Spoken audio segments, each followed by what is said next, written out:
মৰমৰ ছাত্ৰ ছাত্ৰীসকল, তোমালোকক মই মোৰ চেনেলটোলৈ স্বাগতম জনাইছোঁ। আজি মই ক্লাছ 7ৰ বিজ্ঞান পাঠ্যপুথিৰ দ্বিতীয় ভাগৰ চেপ্টাৰ 7 পানী এক অমূল্য সম্পদ পাঠটোৰ অনুশীলনীৰ প্ৰশ্নসমূহৰ উত্তৰসমূহ আলোচনা কৰিম। গতিকে তোমালোকে ভিডিঅ'টো প্ৰথমৰ পৰা শেষলৈকে চাবা। অনুশীলনীৰ 1 নম্বৰত দিয়া আছে, উক্তিটো যদি সঁচা হয় হ আৰু মিছা হয় মিৰে চিহ্নিত কৰা। এ নম্বৰ উক্তিটো হৈছে, পৃথিৱীৰ নদী আৰু হ্ৰদত থকাতকৈ ভূগৰ্ভৰ জমা হৈ থকা নিৰ্মল পানীৰ পৰিমাণ যথেষ্ট বেছি। এই উক্তিটো সঁচা, গতিকে তোমালোকে হৰে চিহ্নিত কৰিবা।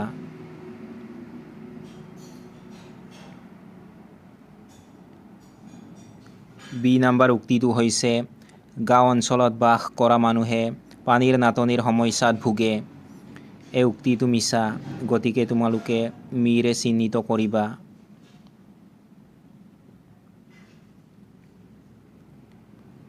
চি নম্বৰ উক্তিটো হৈছে, খেতি পথাৰত কৰা জলসিঞ্চনৰ একমাত্ৰ উৎস হ'ল নদীৰ পানী।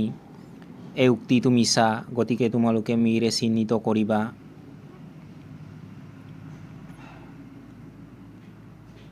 ডি নম্বৰ উক্তিটো হৈছে, বৰষুণ হ'ল পানীৰ প্ৰধান উৎস। এই উক্তিটো সঁচা, গতিকে তোমালোকে হৰে চিহ্নিত কৰিবা। 2 নম্বৰ প্ৰশ্নটো হৈছে, ভূগৰ্ভৰ পানী কেনেকৈ পূৰ কৰা হয় ব্যাখ্যা কৰা।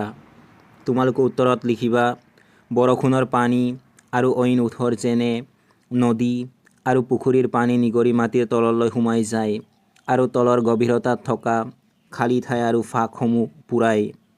মাটিৰ ভিতৰলৈ পানী নিগৰি সোমাই যোৱা প্ৰক্ৰিয়াটোক আন্তঃপৰিস্ৰাৱণ বোলে। এইদৰে এই প্ৰক্ৰিয়াৰ দ্বাৰা ভূগৰ্ভৰ পানী পুনৰ পৰিপূৰ্ণ হৈ পৰে। 3 নম্বৰ প্ৰশ্নটো হৈছে, 50 ঘৰ মানুহৰ মাজত 10টা নলীনাদ আছে। ভূগৰ্ভৰ জলপৃষ্ঠৰ ওপৰত কি দীৰ্ঘদিনীয়া প্ৰভাৱ পৰিব পাৰে। তোমালোকে উত্তৰত লিখিবা, যদিহে নলীনাদৰ দ্বাৰা ভূগৰ্ভৰ পৰা উলিওৱা পানীৰ পৰিমাণ প্ৰাকৃতিক প্ৰক্ৰিয়াৰে পুনৰ পূৰ হোৱা পানীৰ পৰিমাণতকৈ বেছি হয়, তেন্তে ভূগৰ্ভৰ জলপৃষ্ঠ নামি যাব। দীৰ্ঘদিন ধৰি পানী উলিওৱাৰ ফলত জলপৃষ্ঠ ক্ৰমান্বয়ে তললৈ নামি যাব পাৰে, যাৰ ফলত ভৱিষ্যতে পানীৰ নাটনি হ'ব পাৰে।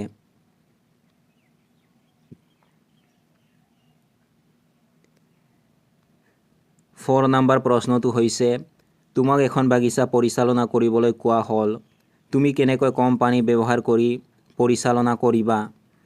তোমালোকে উত্তৰত লিখিবা, টোপাটোপে দিয়া পানী যোগান ব্যৱস্থা ব্যৱহাৰ কৰি বাগিচাখন পৰিচালনা কৰা হ'ব। এই ব্যৱস্থাত পানী পোনপটীয়াকৈ উদ্ভিদৰ গুৰিত দিয়া হয়। ইয়াৰ ফলত পানীৰ অপচয় কম হয়।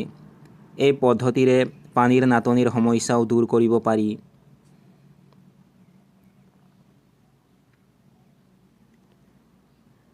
ফাইভ নম্বৰ প্ৰশ্নটো হৈছে, ভূগৰ্ভৰ জলপৃষ্ঠৰ অৱনমনৰ কাৰণে দায়ী কাৰকসমূহ ব্যাখ্যা কৰা।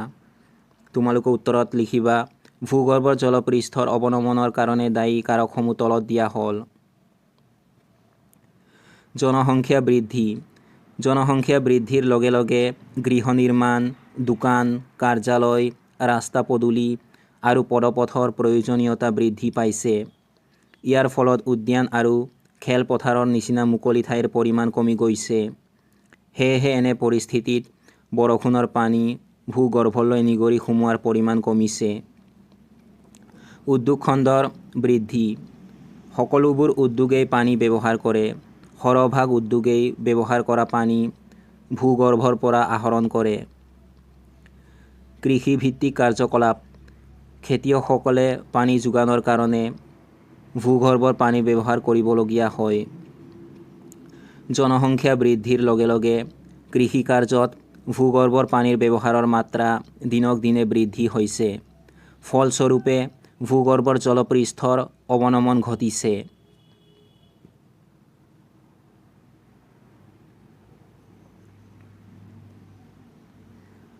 6 নম্বৰত দিয়া আছে, উপযুক্ত উত্তৰেৰে খালী ঠাই পূৰ কৰা। এ নাম্বাৰত দিয়া আছে দেশ আৰু দেশ দ্বাৰা মানুহে ভূগৰ্ভৰ পৰা পানী পায়। তোমালোকে প্ৰথমটো খালী ঠাইত লিখিবা দমকল, দ্বিতীয়টো খালী ঠাইত লিখিবা হস্তচালিত পাম্প।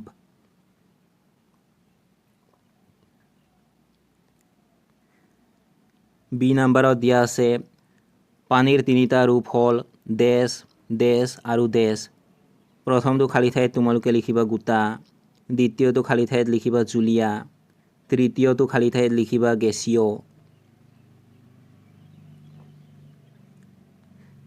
চি নাম্বাৰত দিয়া আছে পৃথিৱীৰ পানী বহন কৰা স্তৰটো হ'ল, তোমালোকে খালী ঠাইত লিখিবা জলপৃক্ত।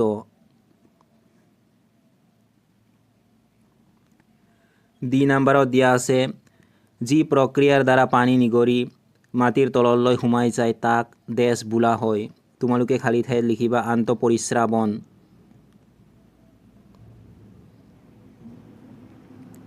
7 নম্বৰ প্ৰশ্নটো হৈছে তলৰ কোনটো পানীৰ নাটনিৰ কাৰণ নহয়? ইয়াৰ শুদ্ধ উত্তৰ হৈছে অপশ্যন নম্বৰ চি, প্ৰচুৰ বৰষুণ। তোমালোকে উত্তৰত লিখিবা প্ৰচুৰ বৰষুণ।